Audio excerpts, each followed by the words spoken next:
Excise check post ഉണ്ട് കേട്ടാ. അതായത് ഇവിടുന്ന് ലിക്കറുകൾ ബില്ലില്ലാതെ കൊണ്ടുപോകാൻ പറ്റൂലല്ലേ? ബില്ലല്ല, ഇവിടുന്ന് കൊണ്ടുപോകാനേ പറ്റത്തില്ല. Okay okay. വെളിയിലോട്ട് കൊണ്ടുപോകാൻ പറ്റൂല? ഇല്ല, അവര് ചെക്ക് ചെയ്യും. തിരിച്ചു വരുമ്പോ നമ്മുടെ ലോറിയിലേക്ക് ചെക്ക് ചെയ്യും. ഇങ്ങോട്ട് വന്നപ്പോ ചെക്കിങ് ഉണ്ടായിരുന്നു. അങ്ങനെ അതുകൊണ്ട് ചെക്ക് ചെയ്യും. അതുകൊണ്ട് മദ്യമൊന്നും മേടിച്ചോണ്ട് പോകത്തില്ല. പക്ഷെ ഇങ്ങനെ കേക്കാലോ, ഇവിടെ വന്ന് കേസ് കണക്കിന് എടുത്തോണ്ട് പോകുന്നുണ്ട് കോഴിക്കോട്ടേക്ക്, അല്ലെങ്കിൽ മാഹിയുടെ പുറത്തോട്ട് കൊണ്ടുപോകുന്നുണ്ടെന്നൊക്കെ ഇങ്ങനെ കേട്ടായിരുന്നു. ഉള്ളത് തന്നെ ചെയ്യുന്നുണ്ട്. അതാണ് പറഞ്ഞത്. എത്രയായാലും ഒരു സൈഡിൽ കൂടെ അതൊക്കെ ചെയ്യുന്ന ആൾക്കാരും ഉണ്ടല്ലോ. നമ്മളില്ല. പിടിച്ചു കഴിഞ്ഞു കഴിഞ്ഞാൽ അതിൻ്റെതായ പ്രശ്നങ്ങളുണ്ട്. ഈ ഒരെണ്ണം തന്നെ തട്ടിയും മുട്ടിയാ കൊണ്ടു നടക്കുന്നത്. തട്ടിയും മുട്ടയും അല്ലാതെ കൊണ്ട് നടക്കൂട്ടാ. തട്ടിയും മുട്ടിയെന്ന് ഉദ്ദേശിച്ചത് വളരെ കഷ്ടപ്പെട്ട് അങ്ങനെ ആ രീതിയിൽ ആണ് കൊണ്ടുപോകുന്നത്.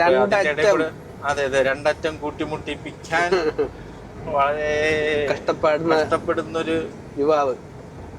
ഇതെന്തോന്ന് പ്രസംഗോ? Line cut. അത് ഇതുകൊണ്ടാ ഭാരതിൽ കേറാത്തത്. ഭാരതിൽ എപ്പോഴും തിരക്കായിരിക്കും.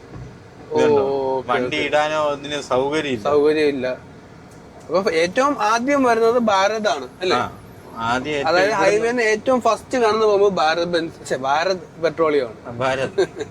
അത് കഴിഞ്ഞ് HP. രണ്ടാമത് HP വന്നിരിക്കുകയാണ്. HP അതേപോലെയൊക്കെയാണ്. സ്ഥലമില്ല, അതാണ് ഈ പമ്പുകളുടെ മെയിൻ ആയിട്ടുള്ള റീസൺ പെട്ടെന്ന് കയറാത്തത്.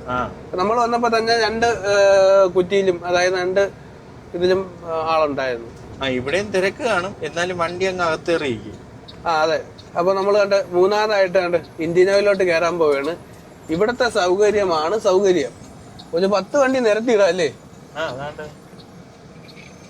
അപ്പുറത്തെ പമ്പുകളിലെല്ലാം പ്രൈവറ്റ് ബസ്സുകാർ വന്ന് ഡീസൽ അടിക്കും. അപ്പൊ ബ്ലോക്ക് ആവാൻ കൂടുതൽ ചാൻസാ. അപ്പൊ വന്ന് കിടന്ന് നമ്മളടുത്ത് കിടന്ന് ശല്യം ഉണ്ടായിക്കൊണ്ടേ ഇരിക്കും. നമുക്ക് അടിച്ചുകൊണ്ടിരിക്കുമ്പോ മാറ്റാൻ പറ്റത്തില്ല.